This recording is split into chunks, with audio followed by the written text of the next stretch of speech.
Welcome everyone to Science in Action. Today is Wednesday, October 19th. We're so very excited to continue the Science in Action seminar series, hosting our very own this week, Monica Mendoza.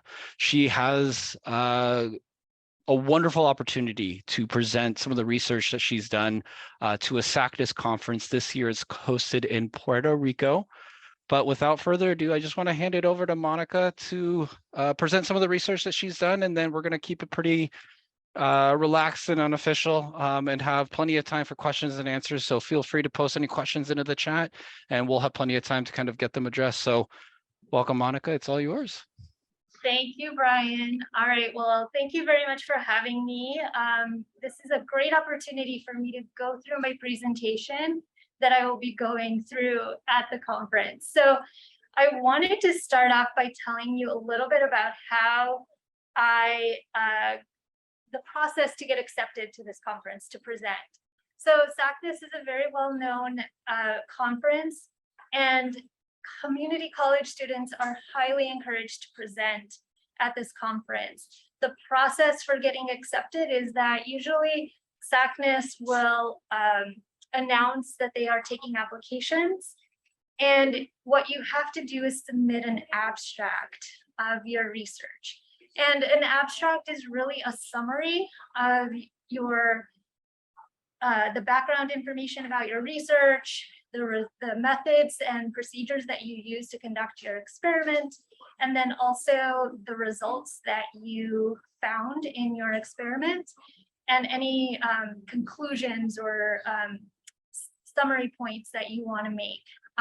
The abstract is very short, and so what the SACNAS team is looking for is they want to make sure that the purpose of your research is well articulated, that it is clear what kind of research you conducted and the results that you obtained, and that you have a vision for how your results are contributing to that field. Whether it is research that was missing and it wasn't published before, research that's expanding on what's already out there. And you definitely want to put a lot of thought into that abstract. It's very small, but very powerful. And there is a team that actually, once you submit your abstract, they have reviewers looking for key aspects of that. The SACNAS website, which I think Brian put a link in the chat, is a great resource for a lot of information about how to apply for the conference, what information they require of you. The other great thing is that SACNAS seems to pick some really awesome places to hold their conferences. So I believe before the pandemic, their conference was in Hawaii. This year it's in Puerto Rico, and usually they seem to favor a coast. So this time it's convenient for East Coast. So next year it'll be convenient for West Coast. So you should think about putting together some research and applying for the conference.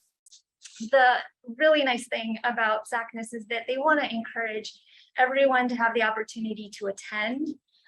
There is a travel scholarship that you can apply for, which is fantastic. They cover the cost of getting to the conference, the registration, and the hotel, which is huge for a trip like that this year to Hawaii, or to Puerto Rico, last year to Hawaii. So it's really a great opportunity for anyone that's thinking about it.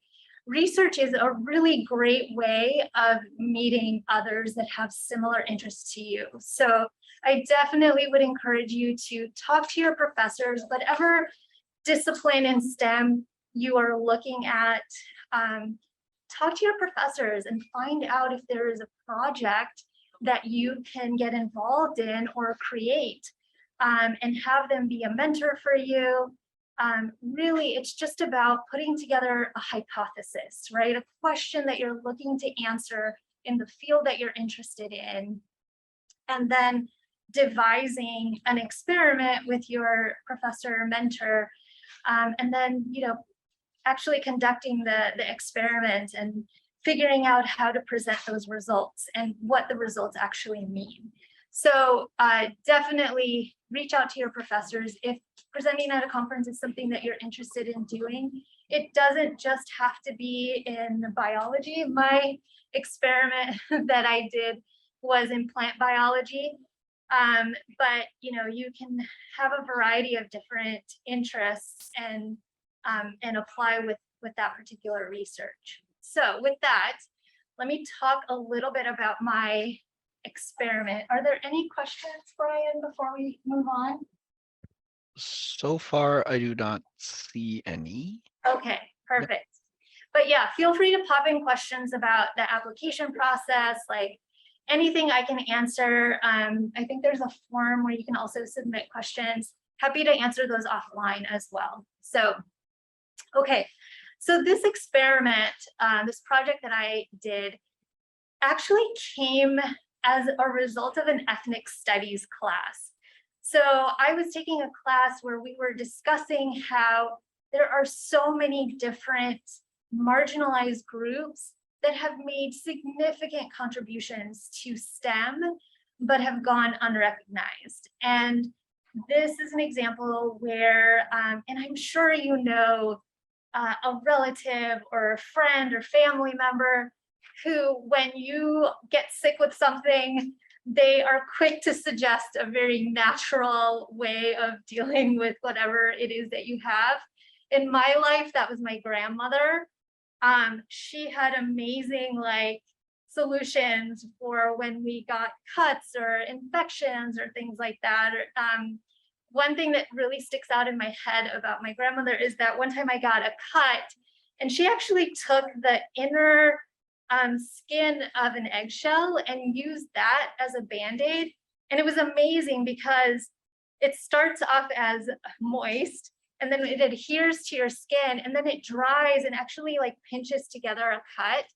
And so I've always been really fascinated with these natural solutions. And as I started my community college journey, I was interested in understanding the science behind a lot of this.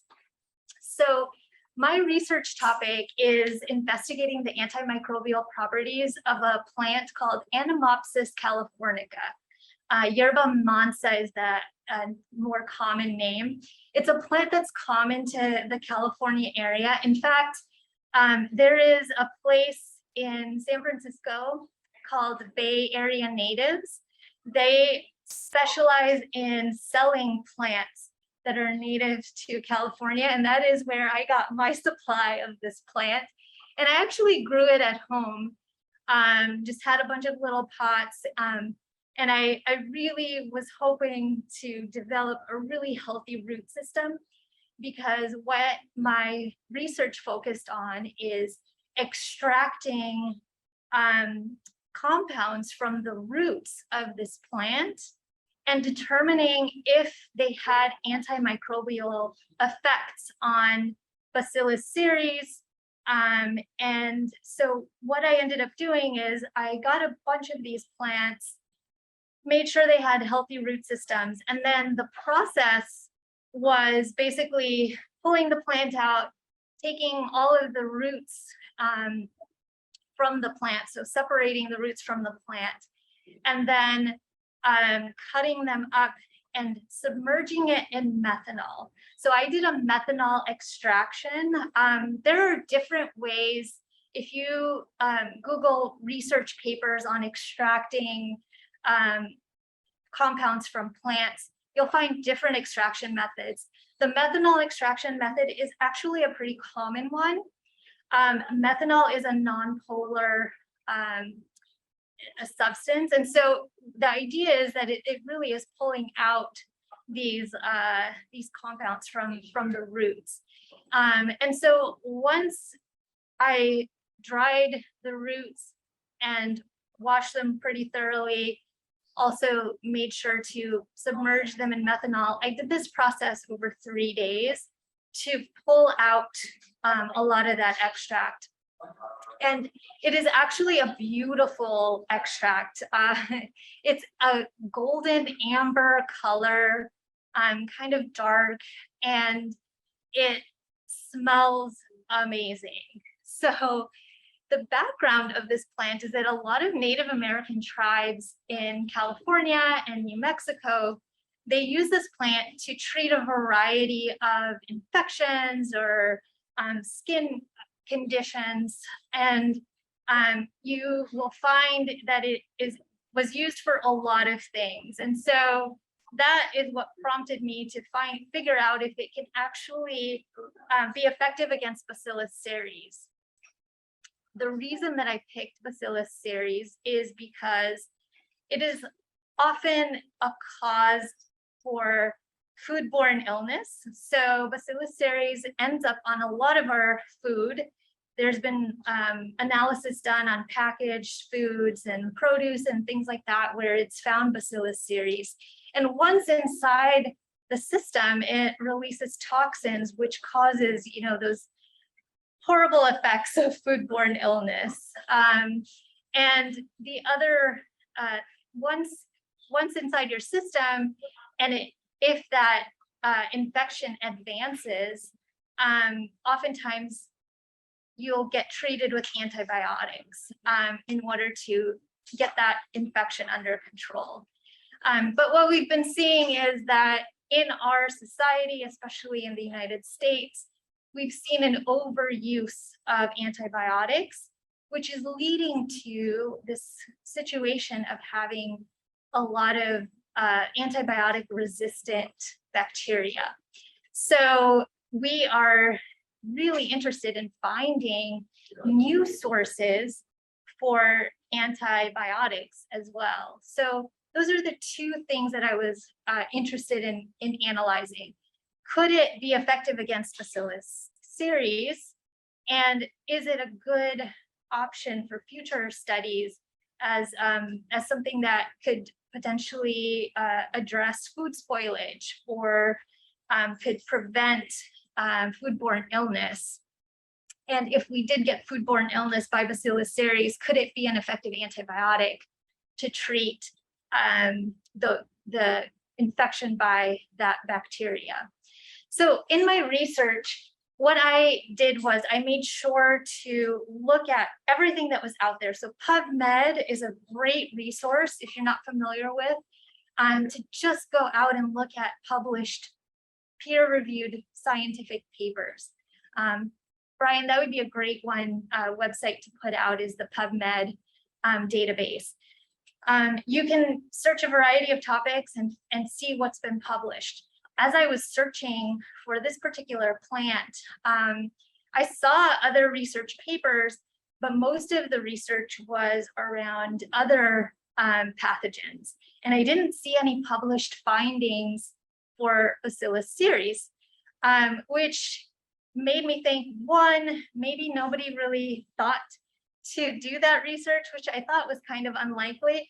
And two, maybe they didn't get good results. And sometimes when scientists don't get good results, they tend not to publish those things. But sometimes it's really great to see published papers that show that maybe the outcome was not what was expected, but it's good to know that at least that experiment was done or that there was research conducted. So I found a gap, and that is the reason why I decided to put this project together. So as I conducted this extract, once it was ready to go, I did a disk diffusion test. And actually, let me,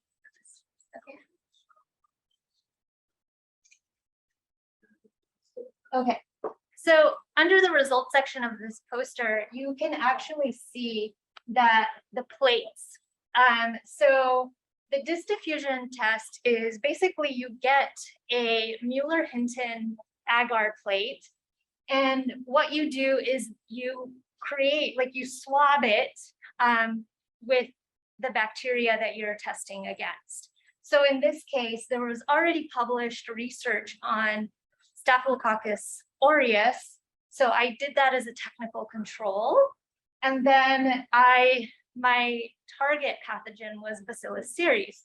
So I created these two plates, put a lawn of this bacteria on there, and then each of those discs that you see are treated with a particular solution. So in the case of Bacillus ceres, you will see that there is this disc with a very large area, blank area around it. Let me see if I can get my arrow there. So that is gentamicin. So that is a known inhibitor of Bacillus ceres. So that was obviously my positive control. So basically I put something on, or put that disc on there because I know that it will for sure inhibit Bacillus ceres. So that is my positive control. And then right above it, in the light blue triangle, there is a disc that was that contained methanol. So because I did a methanol extraction, I wanted to make sure that methanol itself did not inhibit these bacteria. Because what I was hoping to do is figure out if the compounds in the plant inhibited it, not the solvent in which I was doing the extraction. And you'll notice that there's no blank area around methanol. So that was a good indication that that was not inhibiting any of the bacteria at all on either Bacillus ceres or S. aureus. Then on the green portion, the area that's highlighted in green, that is the root extract.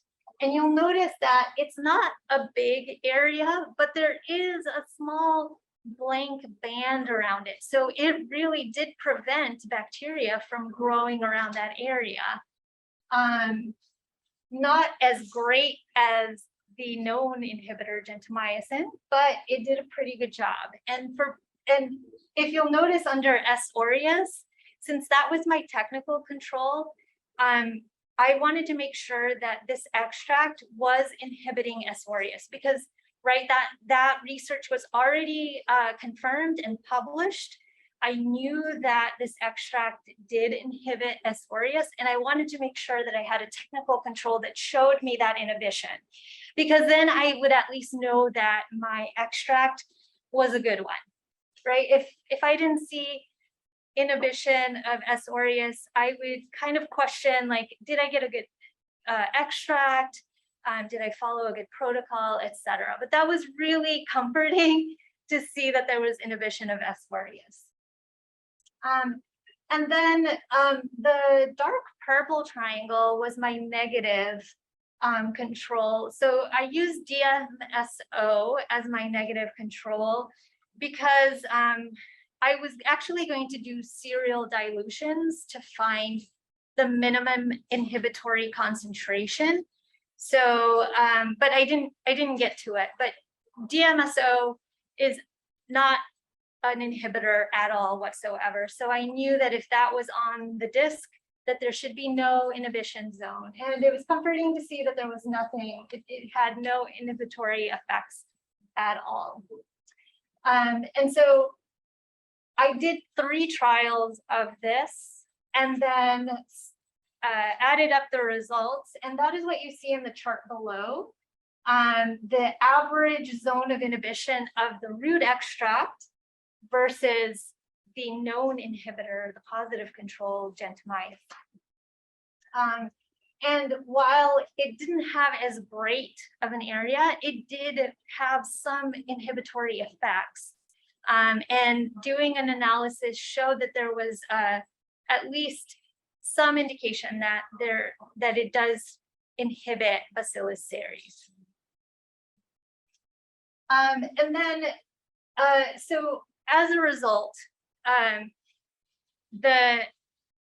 very encouraging to see the inhibition, and absolutely it sets the stage for further research, right? That I definitely want to get to a point where I understand at what levels of concentration does the inhibition stop.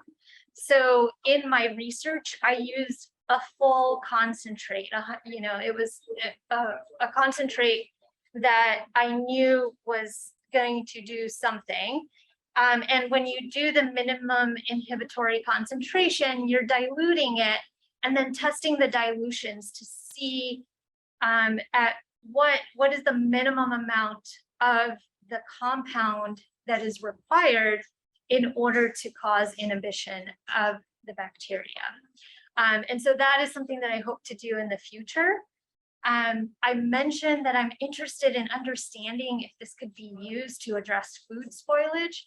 I did some initial experiments at home to test this. So I still have the extract, and this was during COVID. So I got creative and created an incubator at home using like a cardboard box and some warming mats, etc., to create an incubator that maintained a temperature of 30 degrees C. And in there, I got strawberries because they're a really great media to inoculate with different things and then test on. So what I did was I wanted to see if I could inhibit the growth of fungus. So I did a bacteria, and the next thing that I wanted to figure out is inhibition of fungus.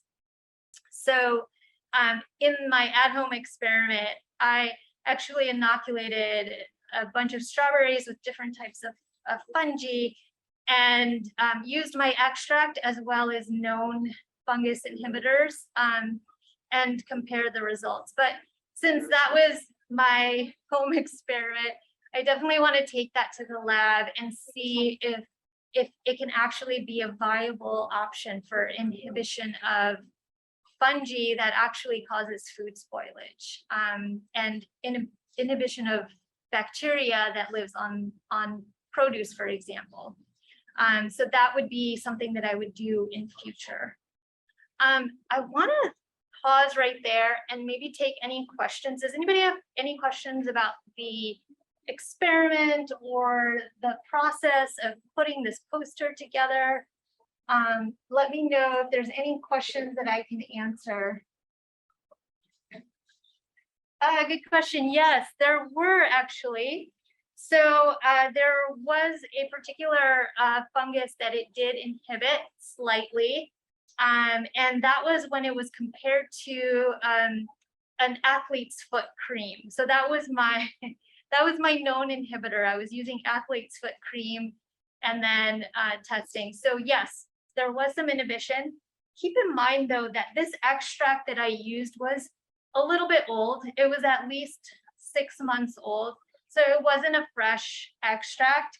And that's why it's something that I would never put on a poster, because it really was just like figuring out a protocol, figuring out how I would set up an experiment, seeing, for example, if strawberries were the right thing. Sometimes for those types of experiments, cottage cheese is something that's used as well. For me, I feel like strawberries seemed more pleasant looking than cottage cheese. But yes, thank you for that question. There was some promise as to the inhibition of fungus on strawberries by this extract. Any other questions?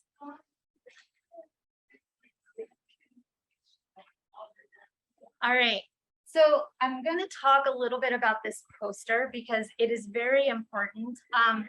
I will be honest, so when I graduated from high school, I didn't go straight to college. I ended up going to work and worked for many, many years before deciding to come back and start my educational journey again. And so when my first career had a lot to do with tech and not really science or experiments like this. And so I remember being in one of my first chemistry classes and professors encouraging everybody, right, to someday present their research. And I remember a professor saying, you guys are going to get really great at putting together posters.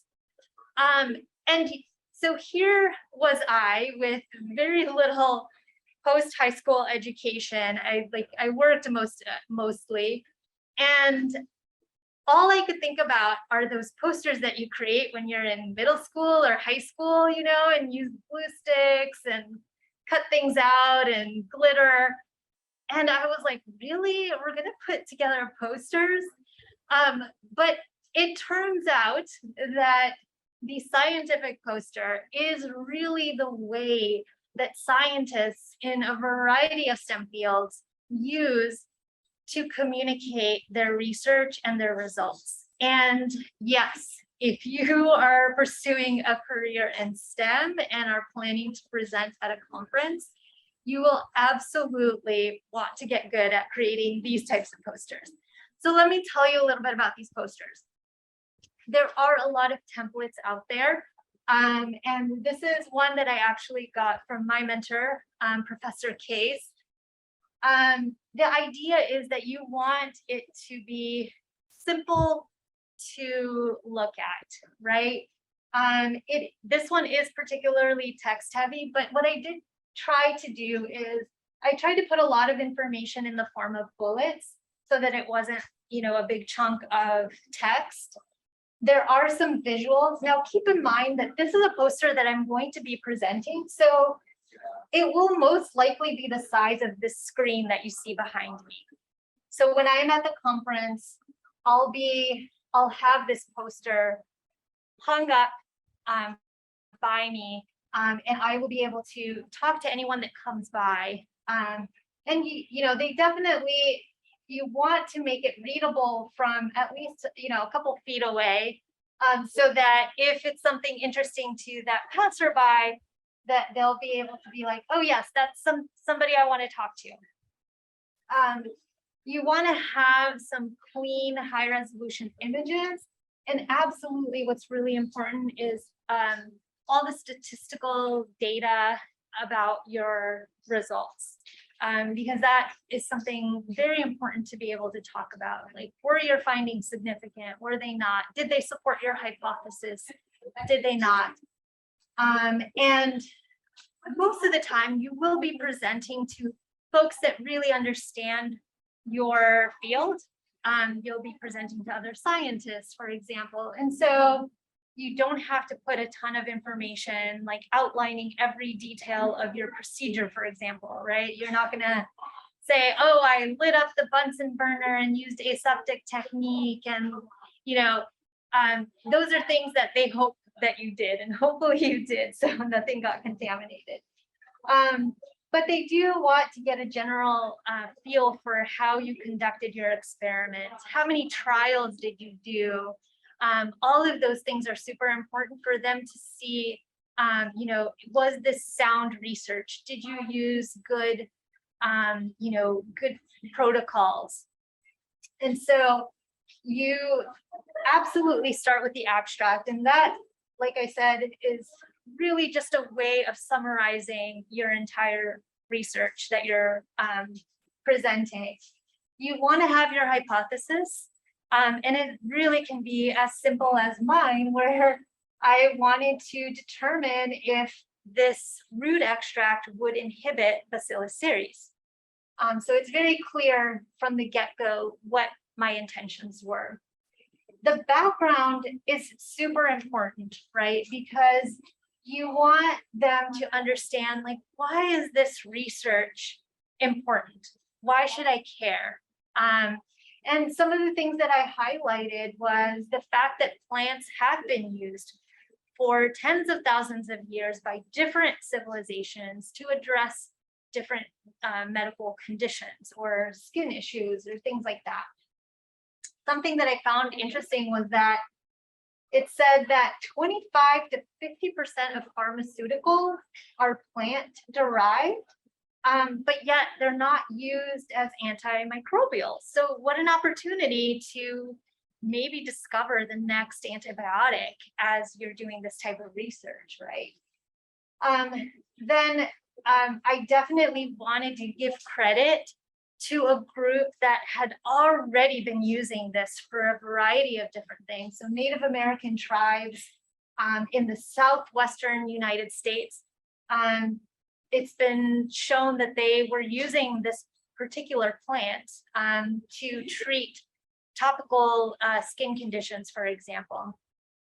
And the other thing that I mentioned in there was that there already was research that showed that this plant was effective against another pathogen, S. aureus, as I discussed.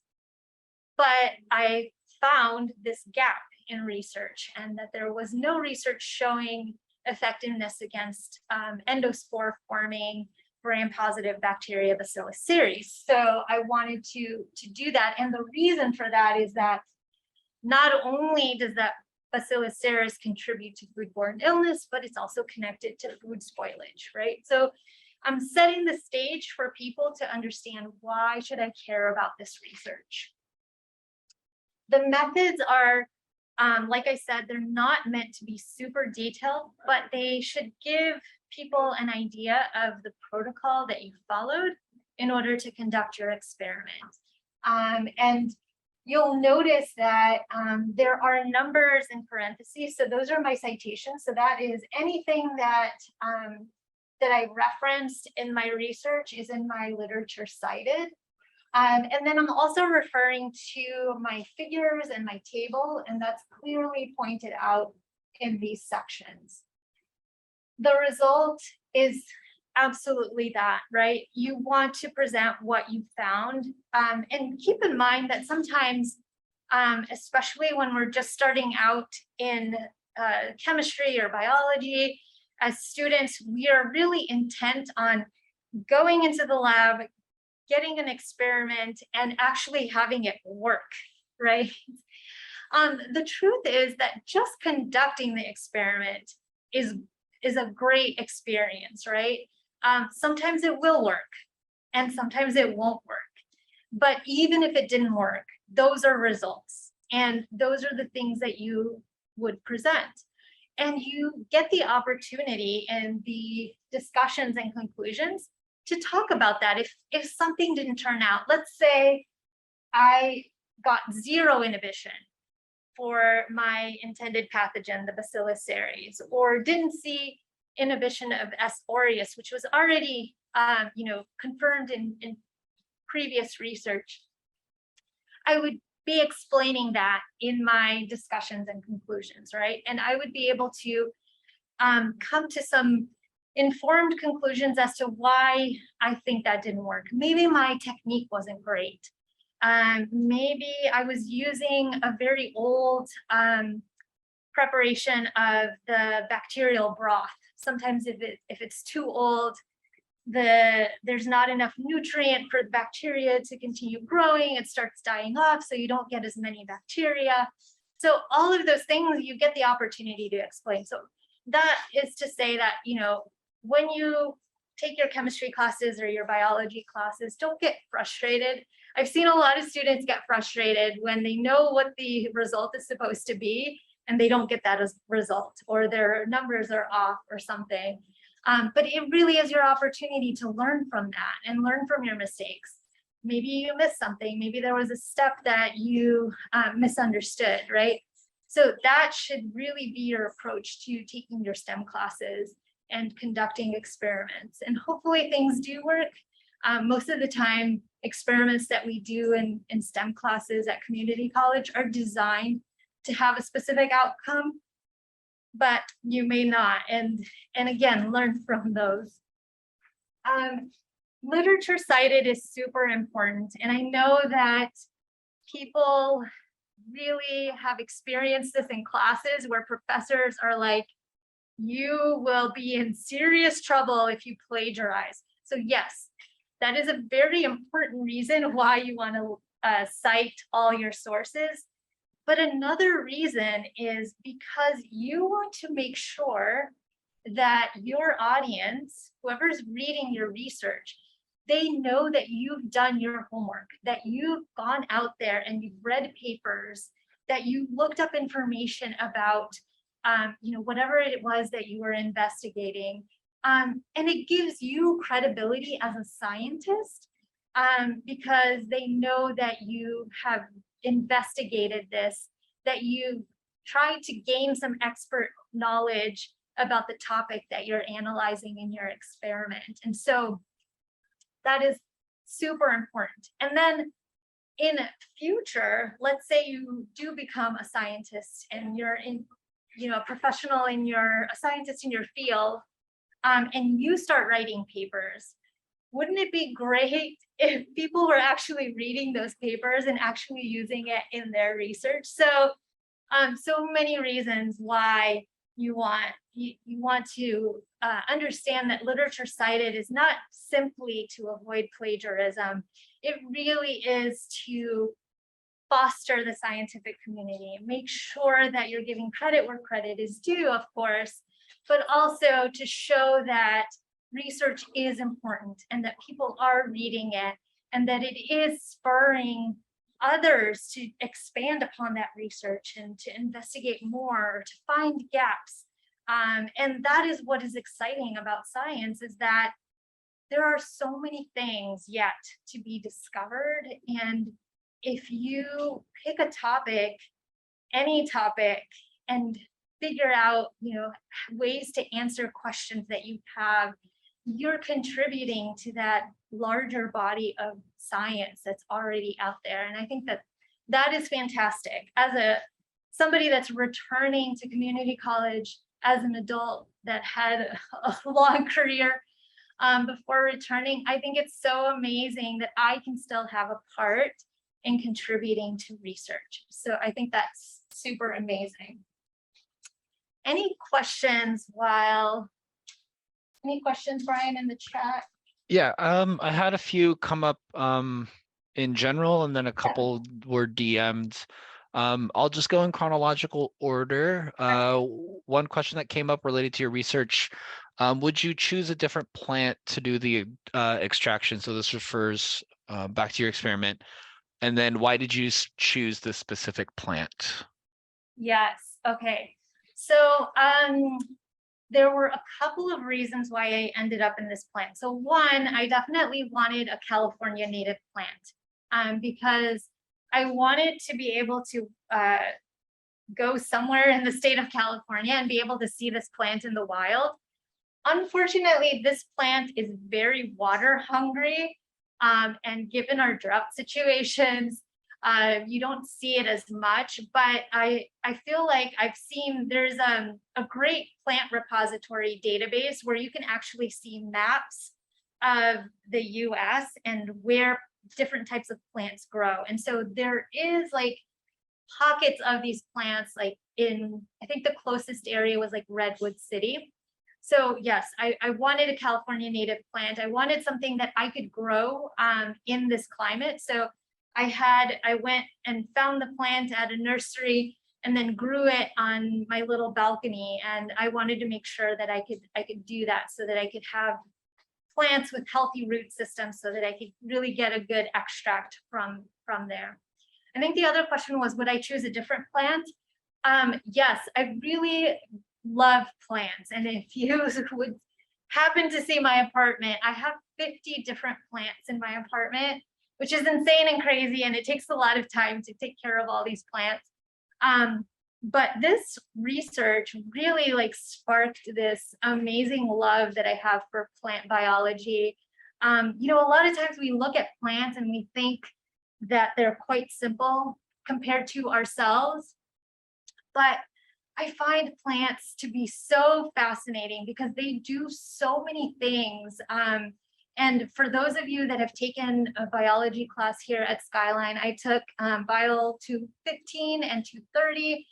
And I was just so fascinated by the different types of hormones that regulate plant growth, that cause a plant to move towards the sun, to have it grow upright against gravity. And then the fact that plants make their own food.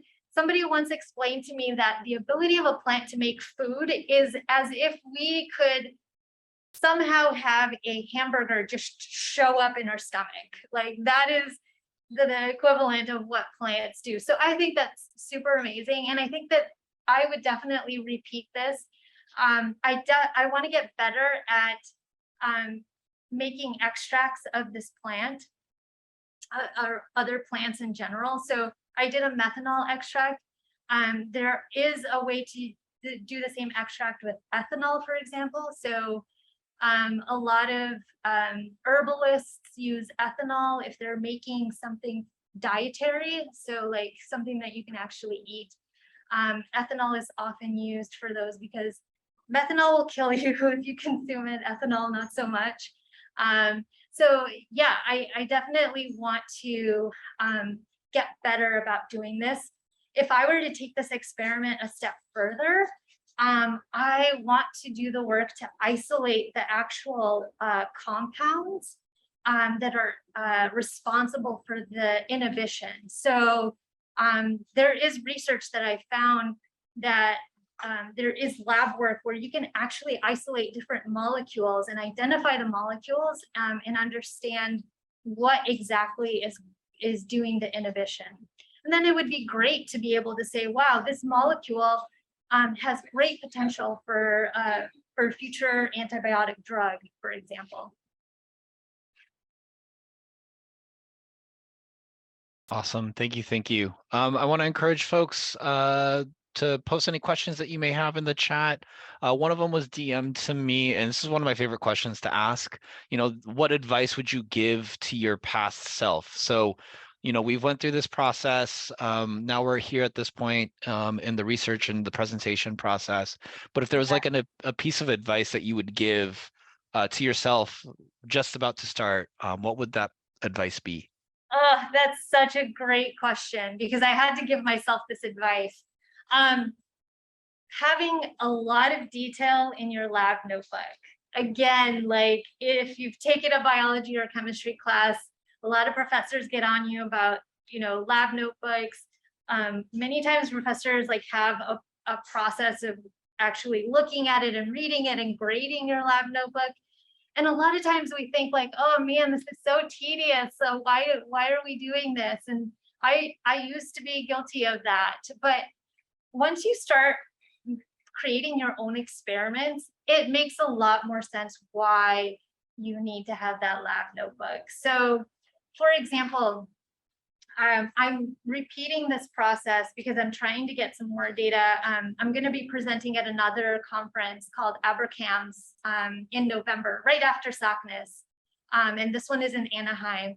And so I'm gathering more data so that I can get some better images and more like statistical data on inhibition. And so as I was looking at my lab notebook, there were some things that were like super detailed and written out. And I wrote like what I did exactly. But there were other parts where I just kind of did some light notes. And I wish I would have written more and had more information in there. So I think that is something that I wish I would have done. I would say the second thing is just having more images because I'm a very visual person, and it would have been great to have organized all the images that I took as I did my experiment so that I could see kind of a timeline of things. So as an example, this extract is such a beautiful color, and I want to make sure that like from the last time that I did the experiment that it still looks pretty similar to this time. And so having pictures to compare to is super great, but like being able to document that and actually organizing in a folder would have been fantastic as well. Awesome. Awesome. Thank you. One more, I think we have time for one more question, considering the time that we have. Now, this question popped up while you may have already addressed it, but I am, I want to make sure that I address it directly. Yeah. But any future studies that you want to do that this project inspired you to pursue? You mentioned isolating ethanol compounds to identify what specifically causes the inhibition, but is there anything that you would want to add to it or any other ideas that you have in mind? Yeah, that is a good question. Actually, it may not be going down the path of this plant so much, but I will tell you that conducting this research allowed me to get an intern research position at a lab at the Stanford Cancer Institute. So, like I said, this is great hands-on experience. It helps you understand the process of doing scientific research, the process of documenting it, understanding the results, being able to present the results. I wrote a paper that summarized all of my work. And I used that paper as I was cold emailing principal investigators at different labs at Stanford. And I used that as a way to say, hey, look, I may not have experience working in a lab at Stanford, but I've done experiments, and I understand that you need to be detail oriented, that you need to document how you do your experiment, that you have to have sound protocols, that there's research involved. And so that would be my advice to everyone that is listening to this. It's one, do the research because you're interested in it and you find it fascinating and it's a field that you want to pursue. Do it because it gives you a lot of good experience. It helps you make mistakes in safe spaces so that you learn from those mistakes and you understand, like, what are things that you could do better? What are things that you need to change? Maybe it tells you like you're not really that interested in plant biology, but you are interested in some other topic in chemistry, right? So it really helps you understand what fields or areas of study you want to pursue. But lastly, you can use this research as a way to get actual research opportunities in labs, or as you're thinking about applying to transfer, for example, I'll be writing a lot of essays and answering a lot of questions as part of the transfer application process. And you bet that I will be referring to this research. You bet that I will be talking about the home lab that I created during COVID to continue my work, right? Like, those are all really interesting ways for you to show that you have enthusiasm and excitement for pursuing your education, for furthering your education, for the field that you're choosing to study. And so you definitely want to do this. It's never too early. I feel like a lot of times when we talk about research and we talk to people, they're graduate students or they have a PhD or they're doing their postdoc, but literally you could be in your first semester at community college and work with an awesome professor and put something together and present it. And wow, you would be way ahead of the curve compared to other students who are going to be applying for transfer. So I highly encourage you to use this kind of experience as a way to catapult yourself to the, people that will be making decisions as to whether they accept you to their school or not, because it makes a huge difference. And for me, this research allowed me to get a position at a lab. And so now what I will be doing is working with a lab that is doing cancer research. And we're going to be taking a look at the very molecular level, the mechanisms that cells use to communicate whether they should continue growing or not, right? For cancer, that's significant. Cancer is a bunch of cells that don't stop growing. So it's going to be really interesting to figure out what causes them to grow, what communication is happening that signals them to continue growing. And understanding that will be significant for cancer research. And so, yeah, I am so excited to be able to take all of that experience that I created for myself, that I worked with mentors here at Skyline on, because it really hopefully will set me up for success in this internship that I'm doing, and also in my, in the institution that I transfer to next fall. Awesome. Amazing stuff. Thank you so much, Monica, for the last hour. Really Yeah. appreciate your time and sharing your research, your perspective, your wisdom. Really appreciate it. One more time for the chat, I'm going to drop a couple of links that were referred to in the talk, specifically the PubMed database and the link for the SACNAS conference. Monica, we wish you the best of luck and hope you have a lot of fun this year's conference in Puerto Rico. But I want to thank everyone on the call today, and especially Monica for the time. Thank you so much. Thank you.